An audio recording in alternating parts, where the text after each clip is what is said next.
वालेकुम स्टूडेंट्स। पिछले लेक्चर में हमने डुअलिटी एनालिसिस की थी और उसके रिलेटेड एक एग्जांपल की थी। डुअलिटी एनालिसिस में क्या होता है, हमारे प्रॉब्लम के हर प्रॉब्लम के रिलेटेड दो प्रॉब्लम्स होते हैं। मतलब जो भी लीनियर प्रोग्रामिंग मॉडल है आपके पास, उससे रिलेटेड दो प्रॉब्लम होंगे। एक उसमें होता है प्रिमल और दूसरा होता है डुअल। तो लास्ट लेक्चर में हमने एक प्रॉब्लम की थी जिसमें प्राइमल जो था वो मैक्सिमाइजेशन का था, तो उसको हमने डुअल में कन्वर्ट किया था। आज जो प्रॉब्लम करेंगे वो है मिनिमाइज का। तो मिनिमाइजेशन में प्रॉब्लम देखिए, minimize z is equal to 5x1 plus 12x2 plus 4x3 subject to constants हैं इसमें x1 plus 2x2 plus x3 less than equal to 10, 2x1 minus x2 plus 3x3 is equal to 8। और condition इससे अलावा जो condition है वो है x1 x2 x3 और ऑल नॉन नेगेटिव्स।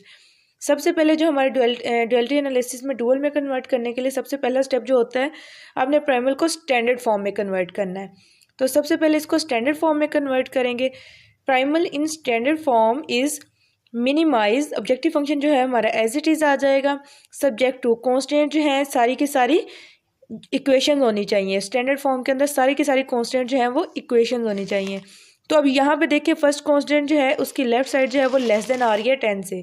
तो इसको इक्वल करने के लिए हमें एक वेरिएबल जो है इसमें ऐड करना पड़ेगा। तो उस वेरिएबल को हम स्लैक वेरिएबल बोलते हैं और उसको हमने नाम दिया x4 का। इसको ऐड करेंगे तो ये इक्वेशन में चेंज हो जाएगा।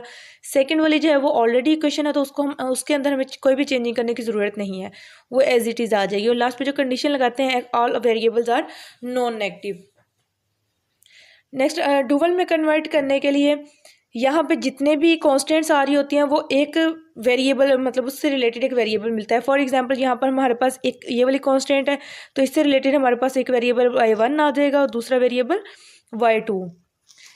इन अदर वर्ड्स, अगर आपने याद रखना हो तो प्राइमल के अंदर जितने भी कांस्टेंट्स होंगे उतने डुअल के अंदर वेरिएबल होंगे, और प्राइमल के अंदर जितने वेरिएबल आ रहे हों उतने डुअल के अंदर कांस्टेंट्स बनते हैं। ठीक है, सबसे पहले हम इसका ऑब्जेक्टिव फंक्शन बनाते हैं। ऑब्जेक्टिव फंक्शन के लिए मैंने बताया था कि प्राइमल के अंदर ऑब्जेक्टिव फंक्शन जो है वो मिनिमाइजेशन का है, तो डुअल के अंदर जो है वो मैक्सिमाइजेशन का होगा।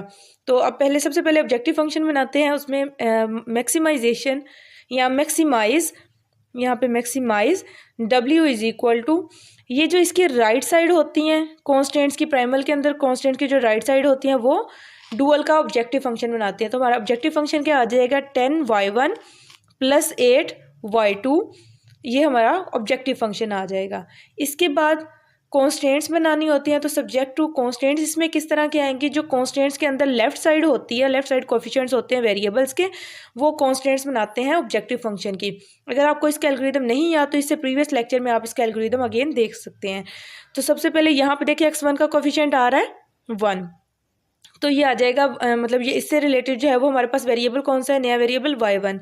तो जो फर्स्ट कांस्टेंट बनेगी वो क्या आ जाएगी, y1 प्लस 2y2, 2 ये वाला आ जाएगा और साथ में y2। तो ये हमारे पास फर्स्ट कांस्टेंट बन गई। जस्ट पहले आपने लेफ्ट साइड बनानी है 2y2। देन सेकंड कांस्टेंट बनेगी 2y1 माइनस y2, ये सेकंड कांस्टेंट आ गई। उसके बाद y1 प्लस 3y2, ठीक है, ये कांस्टेंट आ गई। और नेक्स्ट देखिए, यहाँ पे x4 का कोफिशिएंट 1 है, लेकिन सेकंड वाली कांस्टेंट में x4 का कोफिशिएंट जो है वो 0 आ रहा है। तो हम यहाँ पे लिखेंगे y1 प्लस 0y2 और वो y1 ही रह जाएगा, तो y1 आ गया इसकी फोर्थ कांस्टेंट जो है। ठीक है, और जब आपको ये बताया था कि जब प्रॉब्लम जो है अगर मिनिमाइजेशन का होगा तो सारी की सारी कांस्टेंट जो है वो ग्रेटर देन और इक्वल टाइप की होंगी, और अगर डुअल जो है मैक्सिमाइजेशन का आ रहा है तो हमारे पास सारी की सारी कांस्टेंट जो है वो ग्रेटर देन और इक्वल होंगी। इसके अलावा जो इसमें इक्वेशंस बनती हैं उनका मैंने आपको बताया था कि जो भी वेरिएबल अनरिस्ट्रिक्टेड आ रहा होगा वो इक्वेशन बनाएगा। फॉर एग्जांपल, इसमें अगर कोई वेरिएबल अनरिस्ट्रिक्टेड होता प्राइमल के अंदर तो हमारी डुअल में एक इक्वेशन लाजमी आती। इसी तरह से अगर कोई हमारे पास इक्वेशन आ रही है तो उससे रिलेटेड जो भी वेरिएबल होगा वो अनरिस्ट्रिक्टेड होगा। फॉर एग्जांपल, यहाँ पे प्राइमल के अंदर देखें ये सेकंड कांस्टेंट जो है वो इक्वेशन टाइप की आ रही है, तो इससे रिलेटेड वेरिएबल हमने कौन सा लिया हुआ है, y2। तो लास्ट में हम इसके डुअल के अंदर लिखेंगे कि y2 जो है वो अनरिस्ट्रिक्टेड है, और यहाँ पे ये सारी की सारी लेस देन के साइन आ जाएंगे क्योंकि डुअल हमारे पास कौन सा है, मैक्सिमाइजेशन का। और जो इसके कॉन्स्टेंट्स की राइट साइड होती हैं वो कहाँ से आती हैं, वो हमारे पास जो ऑब्जेक्टिव फंक्शन होता है प्राइमल का वो इसकी राइट साइड बनाते हैं। मतलब ये x1 का कोफिशिएंट, क्योंकि ये वाली लेफ्ट साइड जो है y1 + 2y2 ये हमने बनाए थे x1 के कोफिशिएंट से, तो इसकी राइट साइड जो है वो z के अंदर जो x1 का कोफिशिएंट होगा उससे बनेगी। ठीक है, यहाँ पे 5 आ गया। सिमिलरली ये हमने x2 से रिलेटेड बनाई थी ये वाली इक्वेशन, तो यहाँ पे ये जो कोफिशिएंट आएगा ये ऑब्जेक्टिव फंक्शन में जो x2 का कोफिशिएंट वो राइट साइड बन जाएगी इसकी।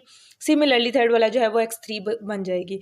और लास्ट पे यहाँ पे अगर हम x4 वाले को ये वाला वेरिएबल भी ऊपर ऐड करें तो ये क्या आ जाएगा 0x4, क्योंकि जो भी स्लैक वेरिएबल या सरप्लस वेरिएबल्स हम इनक्वालिटीज़ में ऐड करते हैं उसको ऑब्जेक्टिव फंक्शन में 0 से मल्टीप्लाई करके लिखते हैं ताकि हमारा ऑब्जेक्टिव फंक्शन ना चेंज हो। तो ये 0x4 जो है ये लास्ट वाली इनक्वालिटी में आ गया। और y2 जो कि क्योंकि इक्वेशन से रिलेटेड वो आ रहा था इसलिए वो जो है वो अनरिस्ट्रिक्टेड है। यहाँ तक ये तो हो गया कि हमने प्राइमल को डुअल में कन्वर्ट कर लिया है। इससे नेक्स्ट, क्योंकि जब हम क्वेश्चन सॉल्व करेंगे तो उसके अंदर आपको जो डुअल वाले होंगे उनको सिंप्लेक्स मेथड से, मतलब डुअल सिंप्लेक्स मेथड नेक्स्ट हम करेंगे तो उसमें स्टैंडर्ड फॉर्म बनानी पड़ेगी। तो इसमें आपको ये भी पता होना चाहिए स्टैंडर्ड फॉर्म बनाते कैसे हैं। बिल्कुल ईजी है, जिस तरह से हमने प्रीवियस फर्स्ट लेक्चर में हमने स्टैंडर्ड फॉर्म बनाना सीखी थी ये भी वैसे ही करते हैं। इस डुअल को अब स्टैंडर्ड फॉर्म में कन्वर्ट करके देख लेते हैं। अब यहाँ पे देखें y1 जो है वो <= 0 आ रहा है। ठीक है, पहली जो उसमें पहली कंडीशन होती है कि सारी की सारी कांस्टेंट जो है वो इक्वेशन होनी चाहिए। उसमें पहली होती है स्टैंडर्ड फॉर्म के अंदर कि all constants are equations with non negative right hand side. ठीक है, ये हमारा होता है स्टैंडर्ड फॉर्म का पहला स्टेप, मतलब पहली प्रॉपर्टी ये होती है। दूसरी जो प्रॉपर्टी होती है उसमें ये होता है कि all variables are non negative. ठीक है, और थर्ड पे होता है कि ऑब्जेक्टिव फंक्शन जो है वो मैक्सिमाइजेशन या मिनिमाइजेशन टाइप का हो। तो वो ऑलरेडी हमारे पास ऑब्जेक्टिव फंक्शन जो है वो मैक्सिमाइजेशन का है। अब हमने ये दो चीज़ें देखनी है। तो अब देखिए राइट साइड जो है वो सबकी नॉन नेगेटिव आ रही है। ठीक है, लेकिन ये लेस देन वाली इनक्वालिटी है तो हमने इसको किस में चेंज करना है, इक्वेशन में चेंज करना है। सेकंड ये कि उसमें जितने भी वेरिएबल आ रहे हों वो सारे के सारे नॉन नेगेटिव हों। तो यहाँ पे देखिए पहला y1 जो वेरिएबल है वो क्या आ रहा है, वो नॉन पॉजिटिव आ रहा है, मतलब कि वो <= 0 आ रहा है। हमने इसे <= 0 बनाना है। इसको <= 0 बनाने के लिए हम लेट करेंगे यहाँ पे y1 = -y1 क्योंकि जब आप यहाँ पे y1 की जगह पे -y1 लगाएंगे तो आपके पास ये बन जाएगी। यहाँ पे देखिए जब आप y1 की जगह पे y1 <= 0 है ना, तो यहाँ पे y1 की जगह पे जब -y1 लगाएंगे तो ये आ जाएगा <= 0 और दोनों तरफ -1 से मल्टीप्लाई कर दे तो ये बन जाएगा y1 > 0। इसका मतलब एक वेरिएबल जो है वो हमने इसको नॉन नेगेटिव बना लिया। अब सेकंड जो है, सेकंड वेरिएबल अनरिस्ट्रिक्टेड आ रहा है। तो इसमें मैंने आपको बताया था जब कोई भी वेरिएबल अनरिस्ट्रिक्टेड आ रहा हो तो उसके लिए आपने जो सब्स्टिट्यूशन करनी है वो करनी है y2 - y2 डबल डैश। यहाँ पे y2 डैश और y2 डबल डैश जो है दोनों <= 0 हैं। तो आइए इसको अब ऊपर सब्स्टिट्यूट करते हैं। इस वाले ऑब्जेक्टिव फंक्शन में सबसे पहले करें तो y1 की जगह पे हमने -y1 लगाया है तो ये क्या आ जाएगा -10y1 और y2 की जगह पे हमने लगाया है y2 dash -y2 double dash. तो हमारे पास ये ऑब्जेक्टिव फंक्शन बन गया। उसके बाद सब्जेक्ट टू यहाँ पे जहाँ पे y1 है उसमें y1 -y1 लगा लें, जहाँ पे y2 है वहाँ पे y2 dash -y2 double dash लगाएं। और क्योंकि लेस देन की इनक्वालिटीज़ आ रही हैं तो इन सब में एक एक वेरिएबल जो है वो हमें ऐड करना पड़ेगा, तो ये इक्वेशन में चेंज हो जाएंगे। और यहाँ पे लास्ट पे क्या कंडीशन आ जाएगी, y1 डैश > 0 और बाकी जितने भी इसमें वेरिएबल यूज़ हो रहे हैं वो सारे <= 0 हैं। तो ये इसकी स्टैंडर्ड फॉर्म बन गई। नेक्स्ट देखिए हमारे पास एग्जांपल नंबर 3 है। उसमें प्राइमल जो है वो है मिनिमाइजेशन का। Minimize z = 5x1 + 6x2।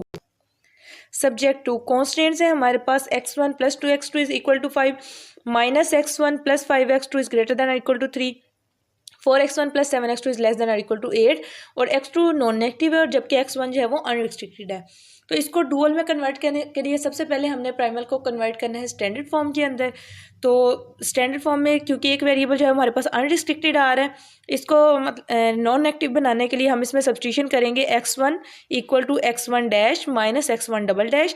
यहाँ पे दोनों ही x1 डैश और x1 डबल डैश जो है वो <= 0 हैं। ये वाली सब्स्टिट्यूशन ऊपर कर दें तो ये आपके पास स्टैंडर्ड फॉर्म में कन्वर्ट हो जाएगा। जहाँ जहाँ पे x1 है वहाँ पे आप लगाएंगे x1 dash minus x1 double dash. पहले ऑब्जेक्टिव फंक्शन में लगाया तो हमारे पास ये चीज़ बन गई, ये ऑब्जेक्टिव फंक्शन आ गया, ठीक है। उसके बाद इन कॉन्स्टेंट्स में भी पुट कर दें। ये पहली इक्वेशन है तो हमें कोई भी वेरिएबल इसमें ऐड करने की ज़रूरत नहीं है या माइनस करने की ज़रूरत नहीं है, ये एज इट इज़ आ जाएगी। दूसरी कॉन्स्टेंट जो है वो ग्रेटर दैन और इक्वल टाइप की है तो उसमें से हमें एक वेरिएबल जो है वो माइनस करना पड़ेगा, तो ये एक वेरिएबल हमने इसमें से माइनस कर दिया। थर्ड पे जो है वो लेस देन टाइप की आ रही है तो हमें उसमें एक वेरिएबल ऐड करना पड़ेगा जिसको नाम दिया है x4 का, और ये इक्वेशन में चेंज हो जाएगी। तो ये बन गई प्राइमल की स्टैंडर्ड फॉर्म। लास्ट पे क्या, सारे वेरिएबल जो हैं वो नॉन नेगेटिव हैं। जो वेरिएबल हम यहाँ पे स्लैग या सरप्लस वेरिएबल यहाँ पे लिखते हैं ना, उसको हमने 0 से मल्टीप्लाई करके ऑब्जेक्टिव फंक्शन में भी लिख देना होता है। अब इसके बाद जो काम करना है वो हमने करना है इसको डुअल में कन्वर्ट करना है। तो सबसे पहले आप देखें हमारे पास कितनी कॉन्स्टेंट्स आ रही हैं, 3 आ रही हैं। तो इसको ये कितने वेरिएबल बनाएंगे, y1 y2 एंड y3, ये 3 वेरिएबल इससे रिलेटेड होंगे। मतलब कि जो हमारा डुअल प्रॉब्लम है उसमें 3 वेरिएबल्स आ रहे होंगे, ठीक है। और कांस्टेंट उसकी कितनी बनेंगी, जितने प्राइमल के अंदर वेरिएबल होंगे। मतलब यहाँ पे टोटल वेरिएबल कितने आ रहे हैं, 1 2 3 4 एंड 5। तो 5 कांस्टेंट्स जो हैं वो बनेंगी डुअल के अंदर, ठीक है। तो और एक और बात कि यहाँ पे मैंने आपको बताया था कि अगर कोई भी इक्वेशन आ रही हो तो इसका मतलब उससे रिलेटेड जो हमारा वेरिएबल होगा, जैसे हमने यहाँ पे जो इससे रिलेटेड किया वो y1 किया है, तो आप देखेंगे कि डुअल के अंदर ये वाला जो है वो अनरिस्ट्रिक्टेड आ रहा होगा, अनरिस्ट्रिक्टेड, ठीक है। क्योंकि ये पहले इसके एल्गोरिदम में मैं आपको बता चुकी हूँ कि जो हमारे पास इक्वेशन होगी उससे रिलेटेड जो वेरिएबल होगा वो अनरिस्ट्रिक्टेड आएगा, और जो वेरिएबल अनरिस्ट्रिक्टेड आ रहा है तो उसके रिलेटेड भी हमारे पास एक कांस्टेंट जो है वो इक्वेशन टाइप की आएगी, ठीक है, जो कि x1 वाले से बनेगी। मतलब यहाँ पे x1 को अब हमने क्या सब्स्टिट्यूट किया है, x1 डैश और माइनस x1 डबल डैश। तो इन दो वेरिएबल से जो इक्वेशन हमारे पास इनक्वालिटीज़ बनेंगी कांस्टेंट, वो इक्वेशन टाइप की होगी। तो आइए इसका डुअल देखते हैं। यहाँ पे क्योंकि प्रॉब्लम जो है वो मिनिमाइजेशन का है प्राइमल के अंदर, तो डुअल के अंदर प्रॉब्लम जो है वो मैक्सिमाइज का हो जाएगा। Maximize w is equal to, ये जो कांस्टेंट की राइट साइड है ये हमारा ऑब्जेक्टिव फंक्शन बनाएंगी, तो ये आ जाएगा 5y1 plus 3y2 plus 8y3 subject to. तो हमारा ऑब्जेक्टिव फंक्शन क्या बन गया, 5y1 plus 3y2 plus 8y3, ठीक है। उसके बाद सब्जेक्ट टू कॉन्स्टेंट्स आनी है। पहले सबसे पहले इस वेरिएबल से रिलेटेड कॉन्स्टेंट क्या आएंगी, y1 माइनस y2, और फिर लास्ट पे हमारे पास 4y3। तो ये एक कॉन्स्टेंट बन गई, ठीक है। सबसे पहले आपने लेफ्ट साइड बनानी है, राइट साइड को आप बाद में बनाएं। उसके बाद जो सेकेंड आएगी वो minus y1 plus y2 minus 4y3, ये हमारे पास सेकेंड बन गई। थर्ड पे क्या आएगा, 2y1 plus 5y2 plus 7y3, ये आ गई, ठीक है। उसके बाद जो x3 से रिलेटेड है, आप देखिए सबसे पहले यहाँ पे फर्स्ट वाली जो इक्वेशन है उसमें x3 नहीं है, तो यहाँ पे हम 0x3 लिख सकते हैं।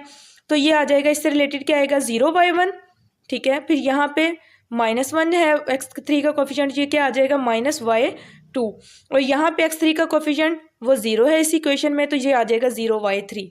सिमिलरली यहाँ पे देखें x4 का कोफिशिएंट 0 आ रहा है, यहाँ पे भी x4 का 0 आ रहा है, और यहाँ पे x4 का कोफिशिएंट 1 आ रहा है, तो ये हमारे पास आ जाएगा 0y1 plus 0y2 plus y3, ठीक है। अब आपने देखें यहाँ पे प्रॉब्लम जो है डुअल का वो किस पे आ रहा है, मैक्सिमाइज में। जब मैक्सिमाइज का आए तो सारी की सारी इनक्वालिटीज जो है वो लेस देन टाइप की होंगी, तो इन सब के अंदर आपने लेस देन का साइन लगा देना है, ठीक है। ये लगा है। अब इसकी राइट साइड बनाएं। राइट साइड बनाने के लिए आप क्या करेंगे कि जिस वेरिएबल से रिलेटेड हमने इक्वेशन बनाई होती है, वो कांस्टेंट बनाई होती है, उसमें जो जी का कोफिशिएंट उस जी वाली रो में उस इक्वेशन में उसका जो कोफिशिएंट आ रहा होता है वो हमने यहाँ पे इसकी राइट साइड बनाना होता है, ठीक है। तो यहाँ पे जी का x1 से रिलेटेड जी का कोफिशिएंट क्या आ रहा है, 5, वो हमने यहाँ पे लिख दिया क्योंकि ये इक्वेशन जो है वो हमने यहाँ से x1 के कोफिशिएंट से बनाई थी, ठीक है। इसी तरह से ये x1 डबल डैश के कोफिशिएंट से बनी है ये वाली, तो इसका कोफिशिएंट यहाँ पे क्या आ रहा है, 0 में -5। सिमिलरली 6 आ गया, और फिर 0 और 0, ये दोनों 0 0 आ गए। अब नेक्स्ट देखें, अगर आप इसमें से माइनस को कॉमन लें, या कह लें कि दोनों साइड्स पे -1 से मल्टीप्लाई कर दें, तो ये हमारे पास बन जाएगी y1 minus y2 plus 4y3 is greater than और इक्वल टू 5। और एक हमारे पास यही वाली वेरिएबल्स हैं, मतलब y1 minus y2 plus 4y3। अगर मैं इसको फॉर एग्जांपल इसको मैं लेट कर लूँ z, तो इन दोनों को कंबाइन अगर मिलाया जाए तो एक मेरे पास क्या आ रहा है कि जी ग्रेटर दैन इक्वल टू 5 है, और दूसरा आ रहा है कि जी जो है वो लेस दैन और इक्वल टू जी लेस दैन और इक्वल टू 5, यहाँ से इस वाली इक्वेशन से आ रहा है। तो क्या ऐसा पॉसिबल है? क्योंकि ये देखें ना, लेफ्ट साइड इन दोनों की देखें तो ये कोई नंबर आएगा, क्योंकि वेरिएबल जब इनको वेरिएबल्स में कोई वैल्यूज़ पुट करेंगे तो कोई नंबर आएगा। तो क्या ऐसा पॉसिबल है कि कोई नंबर किसी नंबर से लेस भी हो और ग्रेटर भी हो? फॉर एग्जांपल जैसे 2 है, तो इसका हमें पता है ये लेस देन 3 है, हम ये नहीं कह सकते 2 लेस देन भी 3 है और ग्रेटर देन भी 3 है, ऐसा पॉसिबल नहीं है। अगर कोई ऐसी कंडीशन आ रही होगी तो वो लाजमी इक्वल नंबर होगा, मतलब कि 2 इक्वल टू 2 आएगा। तो यहाँ पे अब क्या आएगा, जी लेस देन 5 है, लेस देन और इक्वल टू 5, यहाँ जी ग्रेटर देन इक्वल टू 5। तो इसका मतलब अब उसने क्या कहा, जी एट ए टाइम उससे लेस भी है और ग्रेटर भी है, तो ये पॉसिबल नहीं है। तो एक ही पॉसिबिलिटी बाकी बचती है कि जी जो है इक्वल टू 5 है। तो इन दोनों इक्वेशंस को मिला के हमने एक कंडीशन यहाँ पे बना ली, वो क्या बनी, y1 minus y2 plus 4y3 is equal to 5। और सेकंड में ये वाली जो है वो एज इट इज़ आ गई, और थर्ड पे ये आ जाएगा minus Y two is less than और इक्वल टू 0, दोनों तरफ 1 से मल्टीप्लाई करवा दें तो ये हमारे पास आ जाएगा y2 इज़ ग्रेटर देन और इक्वल टू 0। थर्ड वाली जो आ रही है y3 इज़ लेस देन और इक्वल टू 0, बाकी जो वेरिएबल बचा है क्योंकि उसके रिलेटेड हमारे पास कोई भी कंडीशन नहीं आई, तो ये आ जाएगा y1 इज़ अनरिस्ट्रिक्टेड, क्योंकि y2 की भी आ गई, y3 की भी आ गई, लेकिन यहाँ पे y1 के रिलेटेड कोई इन्फॉर्मेशन नहीं आई, तो वो हम लिख देंगे कि y1 जो है वो अनरिस्ट्रिक्टेड है। ठीक है, तो इसको आप बस स्टैंडर्ड फॉर्म में आप कन्वर्ट करें, स्टैंडर्ड फॉर्म में कन्वर्ट करने का भी मैंने आपको बता दिया है। ये कुछ 2-3 एग्जांपल थी डुअलिटी एनालिसिस में, मतलब प्राइमल को डुअल में कन्वर्ट कैसे करते हैं। इससे नेक्स्ट लेक्चर में हम प्राइमल और डुअल का रिलेशनशिप पढ़ेंगे, उनकी भी प्रॉब्लम्स को सॉल्व करेंगे। इसमें अगर आपको कोई प्रॉब्लम ना समझ में आई हो, कोई स्टेप ना समझ में आया हो, तो वो आप पूछ सकते हैं। ओके जी, अल्लाह हाफिज़।